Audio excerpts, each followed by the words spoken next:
ఉంటుంది. ఉప్పు లేకపోతే వంట చప్పగా ఉంటుంది. అదేవిధంగా ఉప్పు ఎక్కువైనా సరే తినలేము ఆ వంటని. ఆ విధంగా మిశ్రమ ఫలితాలు వచ్చే రాసులు ఏవి? వారికి దోష నివారణార్థం అసలు ఎటువంటి పరిహారాలు తీసుకుంటే శుభ ఫలితాలు కలుగుతాయి? ఉప్పు అనేటువంటిది మీరన్నట్టు తగినంతగానే ఉండాలి. అలాగే ఆ రుచిని ప్రతిబింబిస్తూ ఈ సంవత్సరంలో 2 రాసుల వారు ఉన్నారు.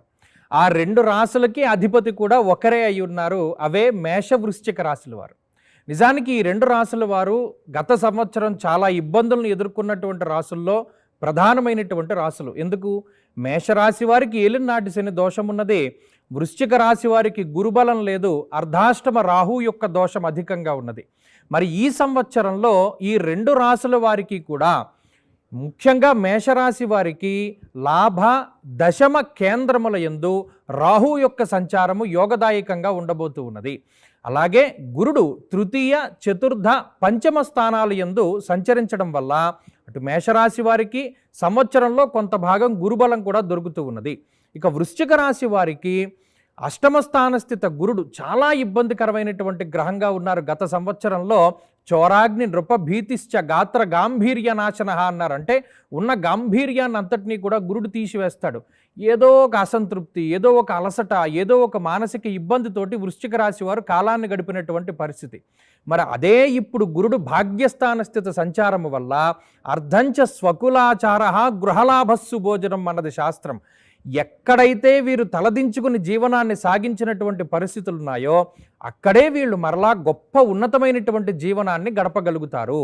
అలాగే అర్ధాష్టమ రాహు యొక్క దోషం కూడా ఈ సంవత్సరంలో పోతూ ఉన్నది కాబట్టి దేహపీడ మనక్లేశం చతుష్పాద మృగాద్భయం అన్నారు. కొంతమంది వృశ్చిక రాశి వాళ్ళకి గత సంవత్సరంలో జంతువుల వల్ల పీడ కలిగినది. 4 కాళ్ళ జంతువుల వల్ల ఇబ్బంది పడ్డటువంటి రాశుల వారు దాంట్లో ప్రధానంగా వృశ్చిక రాశి వారు ఎక్కువ మంది ఉన్నారు.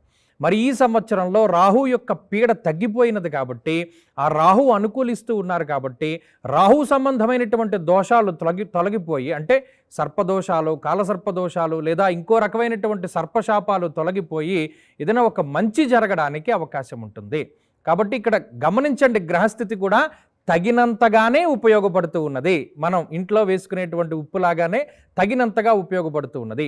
మిగతా విషయాల్లో వీరి యొక్క స్వశక్తినే వీరు నమ్ముకోవలసి ఉంటుంది. కాబట్టి అటువంటి రాశుల్లో ప్రధానంగా కుజుడు ఆధిపత్యాన్ని వహించేటువంటి ఈ మేషరాశిని, వృశ్చిక రాశిని కూడా చెప్పుకోవచ్చును.